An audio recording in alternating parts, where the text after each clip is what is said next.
Zone Europe. Bonjour et bienvenue dans Zone Europe sur Sensation, une émission enregistrée au Parlement européen de Bruxelles et réalisée en association avec TV78. Voici le sommaire de ce nouveau numéro.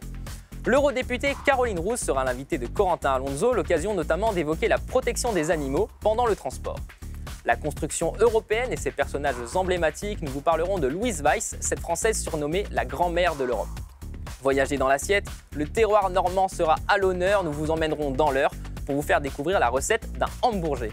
Les expressions populaires à présent, être très connu, les Français disent être connu comme le loup blanc, les Néerlandais eux disent être connu comme le chien multicolore. Que dit-on ailleurs? C'est ce que nous verrons à la fin de cette émission. Mais avant, que fait l'Europe dans notre région? Un exemple tout de suite. Zone Europe, l'Europe dans ma région. Aujourd'hui, je reçois Thierry Ertou. Bonjour. Bonjour. Alors, vous êtes directeur de la médiathèque départementale de Seine-Maritime. Avant d'évoquer les fonds européens que vous bénéficiez, je voudrais d'abord que vous reveniez sur les missions de la médiathèque. Quelles sont-elles? Alors, une médiathèque départementale, il y en a une par département. La mission principale des médiathèques départementales, c'est de soutenir et de développer la lecture publique sur le territoire. Donc ça passe par des actions un petit peu récurrentes qu'on trouve dans toutes les médiathèques. Il y a un aspect conseil, certains diraient ingénierie, auprès des collectivités, dans le cadre de création d'équipements, mais également auprès des bibliothèques, dans le cadre de leur fonctionnement normal. Le tout étant porté par des aides financières que le département apporte et qui sont du coup actuellement, entre guillemets, gérées par la médiathèque départementale, qui est un service du département, je précise quand même. On a un volet formation important, pour les personnels de bibliothèque. On a un volet action culturelle conséquent au travers de la mise à disposition d'expositions qui aident les bibliothèques à développer des programmes d'animation, à travers de la valorisation de spectacles vivants. On présente des spectacles vivants. On aide aussi financièrement à la mise en œuvre du spectacle vivant. On a une action en direction de publics un peu cible, on va dire la petite enfance par exemple, ou les personnels en détention. Ce sont le type de public auquel vous vous adressez? On s'adresse à tous les publics puisqu'on travaille en direction des bibliothèques. Mais on a quelques cibles plus particulières qu'on développe. Et enfin, on prête nombre de documents. On a à peu près 300 000 documents dans la médiathèque et on doit en prêter à peu près 150 000 à 200 000 par an. Sauf cette année, bien sûr. Mais voilà, à peu près dans les grandes lignes, les missions de la médiathèque départementale. Vous proposez aussi des formations pour découvrir un peu, expliquer le fonctionnement d'une bibliothèque. À quel public vous adressez-vous pour ce type de formation? Alors, les publics sont principalement les bibliothécaires du département, qu'ils soient salariés ou bénévoles, mais également, d'une façon plus large, tous les acteurs du livre et de la lecture. Sur certains projets, on est amené à travailler en partenariat, par exemple avec des assistantes maternelles, quand on parle de petite enfance. Donc l'idée, nous, c'est d'améliorer le circuit. Donc à l'origine, on est quand même très centré sur les personnels de bibliothèque, mais comme les bibliothèques doivent travailler de plus en plus en partenariat avec d'autres, par voie de conséquence, on est amené à travailler, à proposer des formations à des publics plus divers, on va dire. Dans votre médiathèque, on retrouve à peu près 300 000 documents, des CD, des DVD. Qui fait la sélection? Comment sont-ils choisis? Alors, c'est fait par une équipe de bibliothécaires qui chacun se spécialise dans un domaine. Si je prends l'exemple des romans, on a quelqu'un qui est plus particulièrement orienté sur les romans. Les bibliothécaires ont chacun ce qu'on appelle des fiches de gestion, c'est-à-dire un cadre dans lequel ils peuvent, je prends toujours l'exemple des romans, faire une répartition écrite entre les romans de littérature française et les romans de littérature étrangère, une proportion sur... je ne sais pas, moi, je vais prendre l'exemple de romans de terroir. Donc ça donne un cadre, ce qui permet de les mettre en principe. On a une description très claire des outils avec lesquels ils travaillent, presse, site web, libraire, partenaire, en fait. Voilà, c'est un ensemble d'éléments qui font que, en plus de la formation, ils se forment régulièrement, qui font qu'à un moment donné, on a des compétences dans des domaines. Parce que vu le volume, effectivement, on peut pas comme la plupart des bibliothèques, on se répartit un peu. La tâche. La lecture, c'est un enjeu important. Quels sont les livres ou les thématiques qui sont les plus plébiscités par le public? Est-ce que vous avez des statistiques dessus? Est-ce que vous savez un petit peu ce qui plaît? Il y a des statistiques, je dirais, nationales. Et puis, chaque bibliothèque est capable d'avoir une idée de ce qui est le plus demandé, le plus emprunté. Comme j'avais une vague idée de la question, quand même, j'ai regardé. Et en fait, le livre le plus demandé cette année, c'est le livre de Pierre Lemaître. Ensuite, on a, j'essaie de me souvenir, du coup, on a eu forcément, je l'appelle l'auteur régional de l'étape, Michel Bussy. et Alice Zéniteur, etc. Donc ça se porte, les demandes de réservation de titres en particulier se portent énormément sur la fiction. Par contre, on a constaté cette année particulièrement tout ce qui tournait autour de la santé et a focalisé aussi beaucoup l'attention.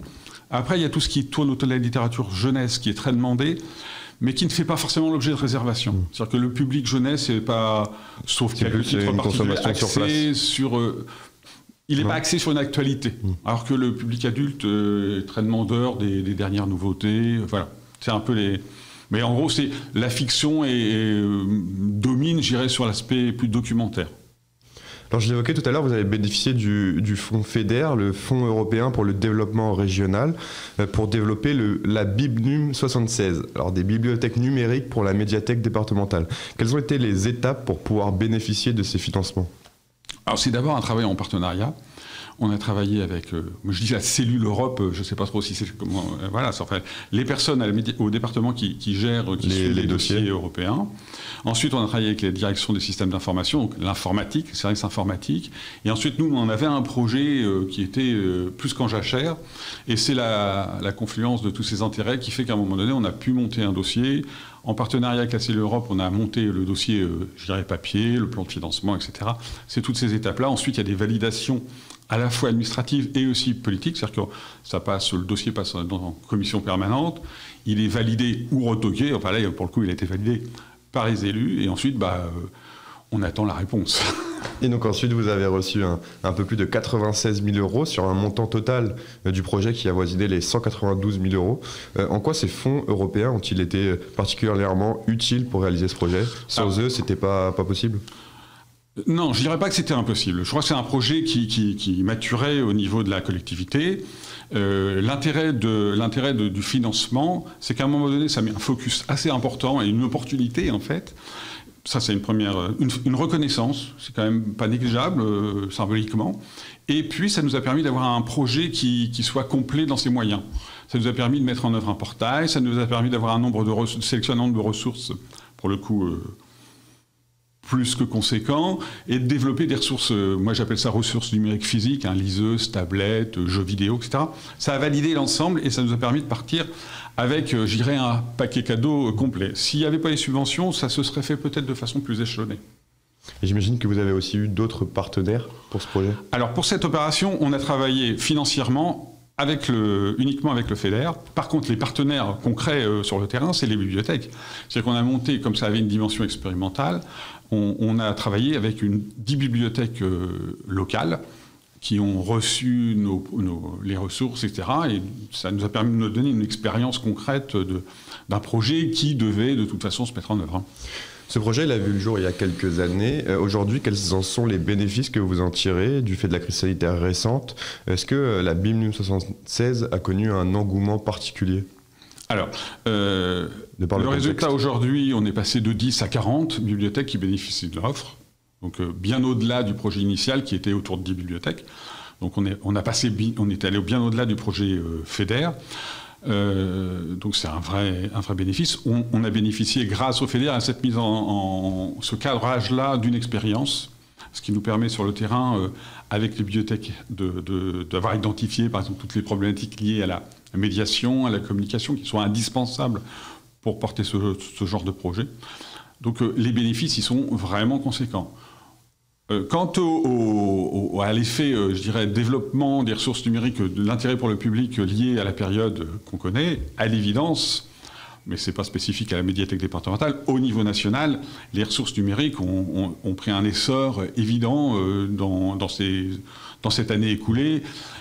Et je pense que ça va perdurer, continuer. Et ça permet à des gens de se rendre compte qu'au travers de l'outil informatique, on peut trouver des choses, je dirais, avec un contenu culturel intéressant, pertinente, et sur lequel on va pouvoir, je ne trouve pas le mot, mais agrémenter, etc. Donc ça permet de se dire que ça fait partie maintenant du pack évident d'une bibliothèque, d'avoir un ensemble des ressources qu'on appelle aujourd'hui encore les ressources numériques, mais des contenus dématérialisés, quoi. Il nous reste une petite minute, peut-être évoquer quels sont d'autres projets que vous avez peut-être en tête qui pourraient voir le jour dans les prochaines années et pourquoi pas, vous auriez peut-être besoin d'autres financements européens pour le coup.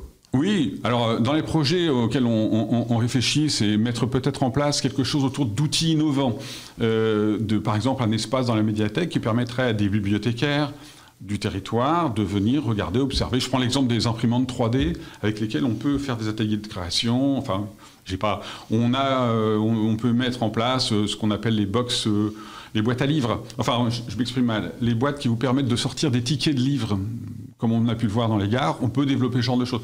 Il y a des idées comme ça. Il y a des idées à avoir. Merci beaucoup. Il y a plein d'idées. Merci beaucoup Thierry Ertout d'avoir été avec nous. Je rappelle que vous êtes le directeur de la médiathèque départementale de la Seine-Maritime. Comme chaque semaine, nous vous faisons découvrir celles et ceux qui ont participé à la construction européenne. Aujourd'hui, Louise Weiss, cette Française est surnommée la grand-mère de l'Europe. Retour sur son parcours, son long combat pour l'Europe, les droits des femmes et la paix avec la Maison de l'Europe et le centre d'information Europe Direct. Zone Europe sur Sensation. Louise Weiss est née à Arras le 25 janvier 1893. En 1914, elle réussit l'agrégation, un examen permettant d'entrer dans la fonction publique. Elle obtient des diplômes en littérature des universités de Paris et d'Oxford avant que la Première Guerre mondiale ne commence. Louise revient en France afin d'établir en Bretagne un petit hôpital militaire pour les soldats français blessés et de créer un foyer pour les réfugiés. Elle lance en 1918 l'Europe Nouvelle. Avec cet hebdomadaire, elle a pour ambition de fonder une méthode et un instrument de travail pour une science de la paix. L'Europe Nouvelle devient rapidement un journal important et respecté sur les affaires internationales. Louise Weiss considère le journalisme comme un moyen de faire la guerre à la guerre. Les femmes étant à l'époque exclues de la politique française, elle utilise l'écriture pour exprimer ses opinions et défendre les causes qui lui sont chères, telles que la paix et l'égalité. La guerre avec l'Allemagne devenant inévitable, Louise Weiss, qui est l'une des rares journalistes à s'intéresser à la persécution des dissidents politiques et des juifs par les nazis, use de son influence pour persuader Georges Bonnet, ministre français des Affaires étrangères, de créer un comité des réfugiés, financé par le gouvernement en décembre 1938, afin d'aider les juifs fuyant l'Allemagne nazie. Elle aide également à obtenir des visas français pour un millier d'enfants juifs réfugiés d'Allemagne et d'Autriche à la suite de la Nuit de Cristal. Lorsque la France passe sous l'occupation nazie en 1940, la vie de Louise et de sa famille devient de plus en plus difficile et dangereuse. Lorsque son frère évite de justesse l'arrestation en 1943 pour soupçon d'aide à la résistance, Louise part se cacher et rejoint la résistance, éditant le journal clandestin La Nouvelle République. Après la guerre, elle entreprend une longue série de voyages à travers le monde pendant près d'une décennie. Elle rédige de nombreux articles pour de prestigieux magazines et journaux français sur le rôle de premier plan que l'Occident et l'Europe en particulier pourraient jouer pour promouvoir les valeurs démocratiques dans le monde. C'est cette conviction qui l'a conduit à défendre l'Europe comme contrepoids aux États-Unis et à l'Union soviétique pendant la guerre froide. En 1971, elle crée la fondation Louise Weiss, qui décerne chaque année un prix à la personne ou à l'institution ayant le plus contribué à faire avancer la science de la paix. Parmi les lauréats de ce prix figurent Václav Havel, Helmut Schmidt et Simone Veil. Surnommée la mamie de l'Europe, elle a été élue au Parlement européen lors des premières élections au suffrage universel direct en 1979 à l'âge de 86 ans et a prononcé le discours inaugural lors de la séance d'ouverture. Dans son discours, elle appelle tous les Européens à s'unir au nom de leur culture commune et non uniquement des intérêts économiques partagés. Après sa mort, le Parlement européen a donné son nom à son siège à Strasbourg en hommage au soutien qu'elle a apporté aux valeurs européennes tout au long de sa vie. Place maintenant à notre invité politique. Corentin Alonso reçoit l'eurodéputée Caroline Rouse. Zone Europe, l'invité politique. Bonjour Caroline Rouse. Bonjour. Vous êtes eurodéputée, membre du groupe Les Verts Alliance Libre Européenne au sein du Parlement européen. Vous êtes membre de la commission d'enquête sur la protection des animaux pendant le transport. Alors déjà, en quelques mots, est-ce que vous pouvez nous rappeler l'objectif de cette commission d'enquête qui a été lancée, je la rappelle, en septembre dernier? Oui, en fait, en septembre, on a lancé cette commission d'enquête. Alors c'était une demande sous l'ancien mandat à l'origine des Verts. L'objectif de cette enquête, justement, c'est de pouvoir vérifier les conditions de transport des animaux vivants et d'améliorer le texte, parce qu'il existe une réglementation, il y a un règlement 1.2005 qui va devoir être revu et amélioré, remis à l'ordre du jour, on va dire. Pour cette législature. Il y a quelques mois, vous vous êtes rendu en Italie, vous étiez en compagnie d'ONG de protection animale, d'un vétérinaire et d'autres membres aussi de la commission, donc de cette commission, Thomas Wetz et la présidente Tilly Mess. 2 camions ont été contrôlés en provenance de Pologne et de Roumanie, donc des pays de l'Union européenne. Déjà, expliquez-moi comment est-ce que vous procédez, comment est-ce que vous avez repéré ces camions? Alors en fait, on a été invité par justement les ONG pour constater avec eux les conditions de transport. C'était pour la période de Pâques, puisqu'on a regardé les transports d'agneaux et de moutons. Bon, ils ont des points stratégiques. On se met au bord de l'autoroute pour voir les passages des camions. On suit les camions, on regarde s'il y a des infractions visuellement déjà, et ensuite il y a toute une procédure qui est appliquée. Alors à bord de ces camions, vous avez retrouvé des moutons, des agneaux par centaines. Dans quelles conditions est-ce que vous avez pu constater qu'ils ont été transportés? Alors en fait, sur ces camions, alors sur le premier camion, par exemple, on avait une infraction sur le temps de transport. Le premier camion avait 35 heures de transport sans s'arrêter. Sur l'autre camion, il y avait des tétines d'abreuvage pour les animaux qui n'étaient pas adaptés. Ils étaient adaptés aux cochons et non pas aux agneaux et aux moutons. On a vu des animaux qui étaient non sevrés. Et puis sur la réglementation 1.2005, il faut que l'animal puisse rester dans une position naturelle, c'est-à-dire debout, et qu'il ait un espace suffisant sur la tête pour pouvoir bouger. Et ce n'était pas le cas. Alors finalement, ces 2 camions, ils ont pu être arrêtés pour une inspection. Alors comment cette dernière s'est déroulée? Comment est-ce que vous l'avez signalé? C'était quoi la procédure? Alors, en fait, comme je disais, donc les ONG nous ont appelés, ils ont un certain nombre d'informations. Donc on se met sur le bord de l'autoroute avec eux, sur des parkings. Quand le camion passe, on suit le camion à plusieurs voitures. Quand on voit qu'il y a une infraction, on appelle les services de police qui sont prévenus déjà en amont. J'avoue que la police italienne, elle a été assez réactive à ce niveau-là.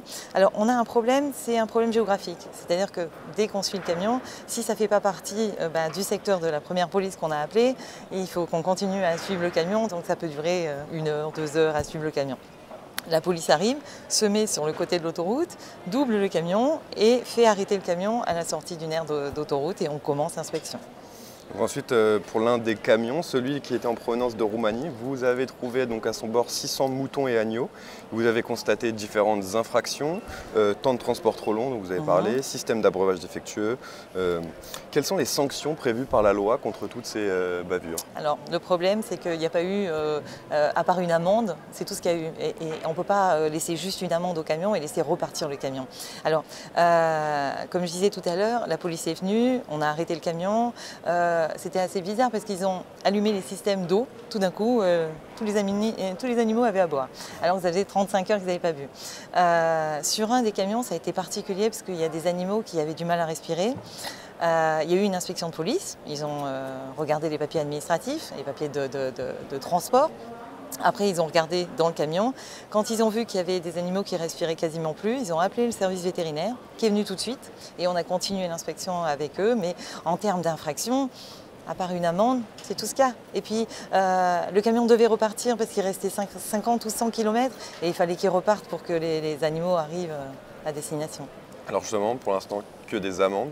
En termes de sanctions, vous, qu'est-ce que vous souhaiteriez? Moi, déjà, j'aimerais qu'on diminue le transport d'animaux vivants, qu'on privilégie l'abattage sur place et que, déjà, le temps de pause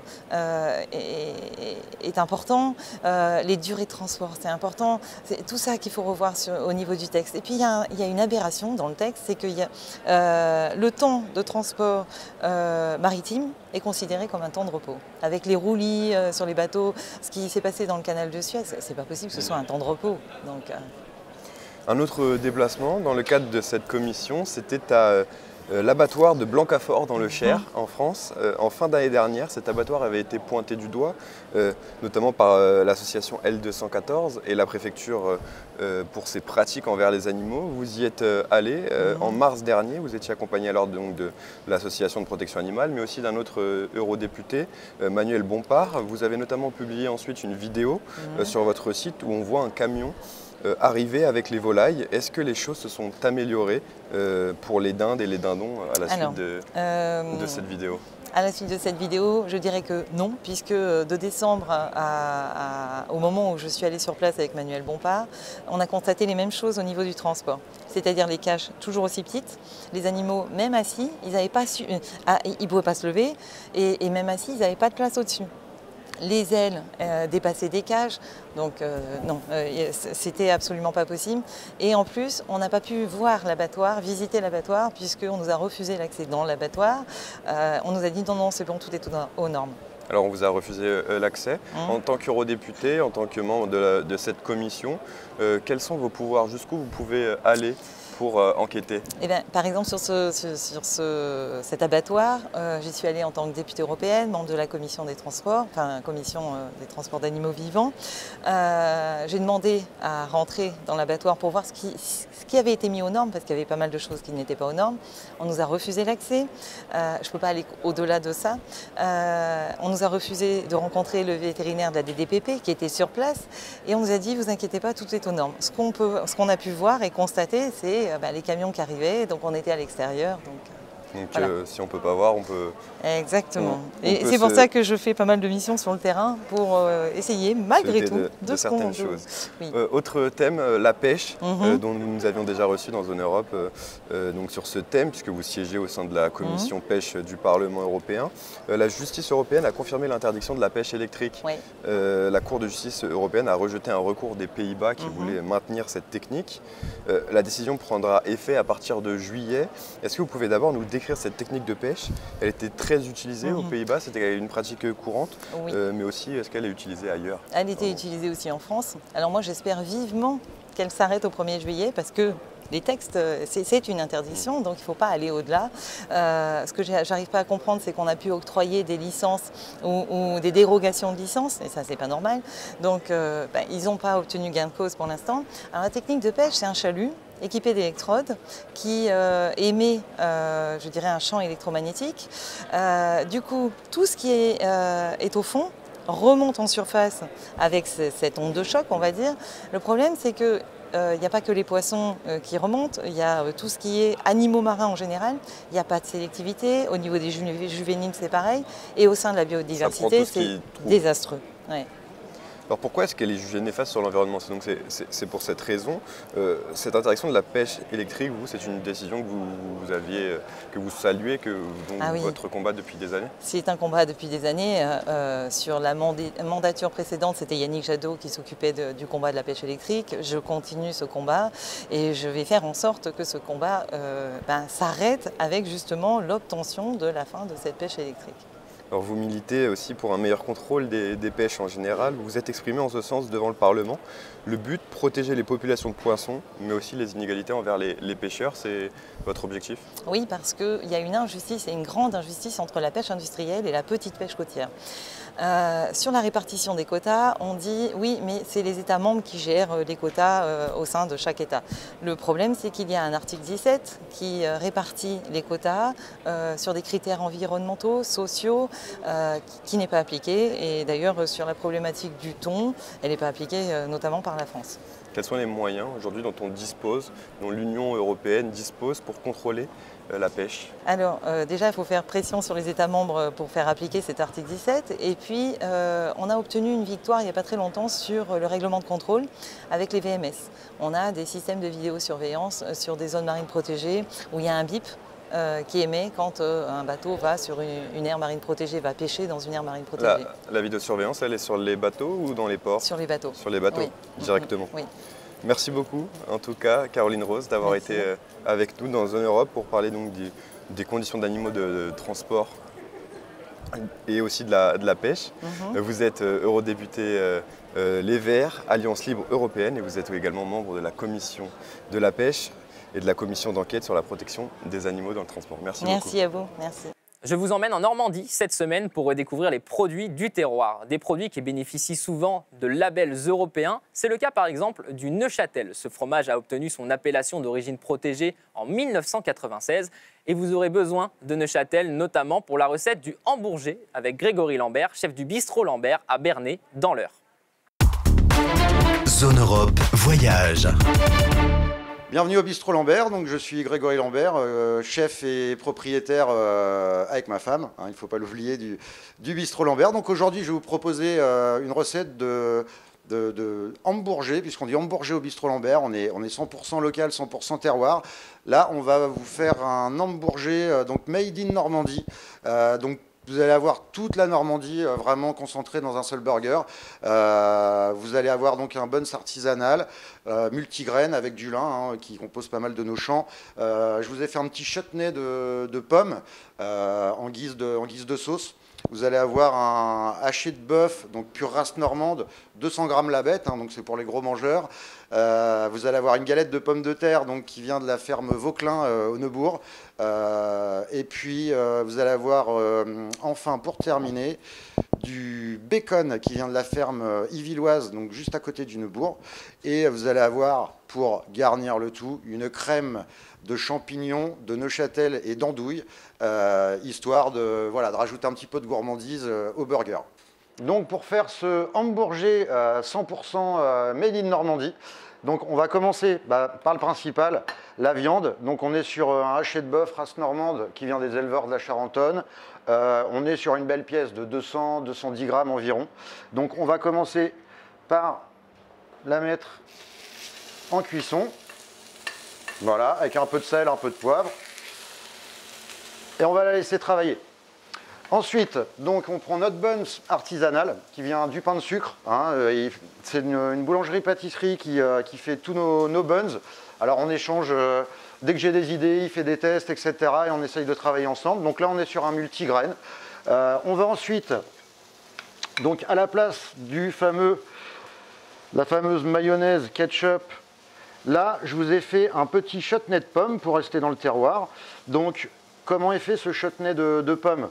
C'est des pommes qui sont donc cuites dans le vinaigre. Donc, on est sur du vinaigre de cidre pour être sur le tout pomme. Là, j'ai rajouté des raisins. Vous avez de la moutarde à l'ancienne et vous avez aussi du miel pour le côté sucré. Donc, principe du chutney, c'est que vraiment vous ayez quelque chose d'aigre doux, hein, qui apporte à la fois du sucre et de l'acidité. Donc ça, c'est le petit chutney qui va vous réveiller les papilles. Ensuite, vous mettez donc une galette de pommes de terre. Donc galette de pommes de terre, donc de la ferme Vauclin, donc qui se situe au Neubourg. Pour faire une galette de pommes de terre, rien de plus simple. Si vous avez un robot qui râpe les carottes, etc., vous le mettez au robot, vous mettez les pommes de terre au robot. Sinon, à l'ancienne, avec une bonne râpe, vous râpez votre pomme de terre, surtout vous ne la lavez pas puisqu'on doit garder l'amidon. Et ensuite, vous façonnez des petites galettes, vous les cuisez de chaque côté pendant 3 à 4 minutes. C'est comme les frites, ça doit être croustillant à l'extérieur et fondant à l'intérieur. Donc là, ça va rajouter un petit peu de gourmandise à notre burger. Pour l'instant, on regarde où en est notre steak. Voilà, on le marque bien. Donc après, c'est une question de goût pour le burger. Moi, je suis plutôt viandard et j'aime la viande saignante. Après, c'est une viande de qualité, donc il ne faudrait pas aller plus loin que le rosé, hein, pour garder vraiment toute la saveur de la viande. Donc on est sur de la race normande, comme tout ce qui agrémente notre burger aujourd'hui. Donc pendant que la viande est toujours en train de cuire, je vais vous demander d'approcher ce qui va être, on va dire, une des pièces maîtresses de ce burger. Je ne sais pas si vous le voyez bien à la caméra. Vous n'avez pas les odeurs, mais nous, on les a. C'est une crème de Neuchâtel, cidre et champignons qui va venir garnir le dessus de notre steak et qui va venir enrober vraiment tout le burger. Donc là, on a vraiment toute la Normandie vraiment condensée dans un seul produit. Ça va venir napper tout le burger pour avoir quelque chose vraiment de très très gourmand. Donc ensuite, on va rajouter le bacon que j'ai préalablement passé à la plancha, donc qui vient de la ferme Yvilloise. Donc on est toujours sur une viande de porc, et ça j'y tiens. Ils sont élevés vraiment dans le respect et le bien-être de l'animal. Pas d'antibiotiques, pas de conservateurs, pas d'additifs. On est vraiment sur un très très bon produit et on est sur du local. Je le répète une fois de plus, c'est vraiment très très important. Le fameux steak de 200 grammes qu'on vient disposer sur sa petite galette de pommes de terre. Ensuite, donc, le bacon grillé. Et pour terminer, on va napper le burger avec une crème d'andouille cidre Pont-l'Évêque qui va venir enrober voilà, le burger. Voilà, on n'a plus. Voilà, il faut que ça dégouline un burger, hein, c'est comme ça. Hein. Hop, un petit pic de présentation pour maintenir la bête.